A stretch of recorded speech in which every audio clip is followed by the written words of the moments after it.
For this tabular solution, I'm joined by Tabular co-founder and head of product, Jason Reid. And we're going to look at using tabular-managed Iceberg tables with Redshift. Jason, you did an internal write-up on how you got this working, and I wanted you to walk through it with me. Could you do that? Happy to, Shawn. Pretty excited about being able to query tabular managed Iceberg tables from Redshift directly. So cool stuff. Let's get into it. So I am in the tabular UI. I'm currently looking at our demo organization, Pooch Fitness, here in the tabular UI.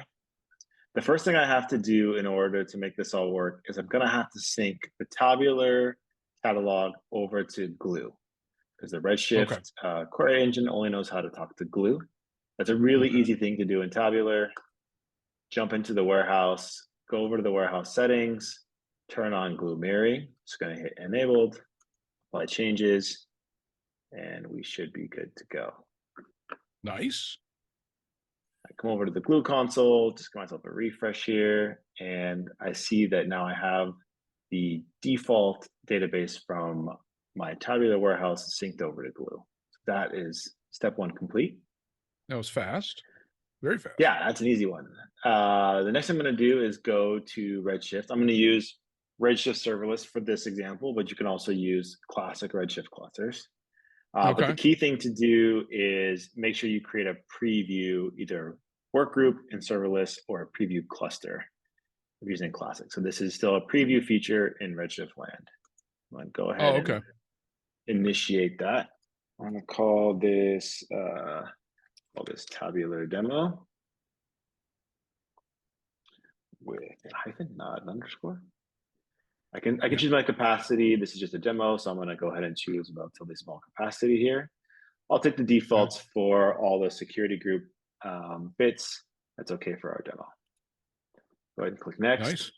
I'm going to create a new namespace for this. Let's call this namespace tabular demo. And I'm going to go ahead and, again, take the default username and password to get set up here. Okay. And then also gonna go ahead and take the default IAM role that they're creating for me. We'll come back to setting up these permissions for the IAM role in a moment.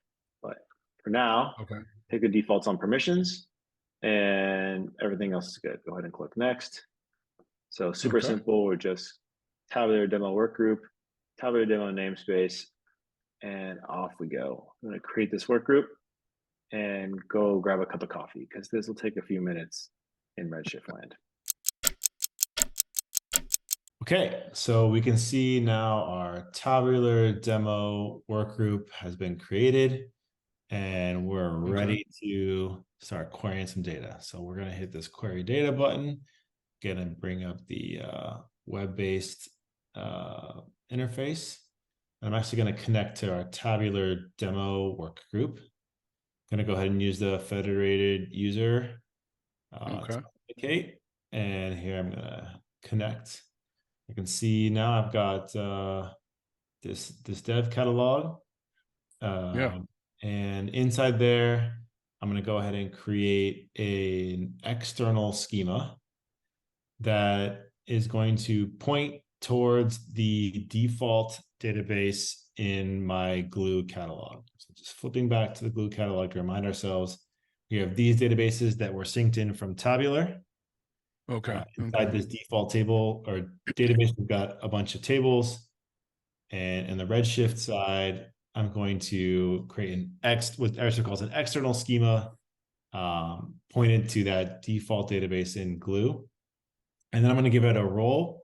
This is that same role that we used to spin up the cluster.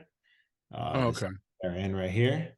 So have the right IAM ARN. That's the one. And what this is going to do is create an external schema in Redshift that should have all the same tables that we see on the Glue side. And those are Iceberg tables. I'm going to be able to query them. So I'm going to run this. Tells me that this already exists. Oh, I think I'm connected to the wrong work group. Let me connect to my tabular demo workgroup. Oh, yeah. Try running this again. There we go.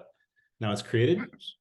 And now if I Nice. refresh my schemas over here, I should see here's that default RS schema that I created. And if Oh, I yeah. click there, I'm going to see it's got 17 tables. All those, there's all my tabular tables. That's awesome. Able to query in Redshift. So now I'm just go ahead and select from this T1 table. I'm going to quick select. Make sure I'm running the right command. I don't know how to use the Redshift query editor. And there we go. That was it. So once I've got that all wired up, Nice. synced over to Glue, created the external schema in Redshift.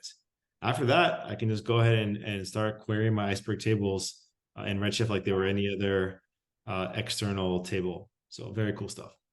That is nice. So it's really just a few steps. Just a few steps. Well, shoot, you weren't wrong. That was simple. Well, thank you, Jason. I appreciate you taking some time to show that to me. You're welcome, Shawn. Enjoy. Thanks.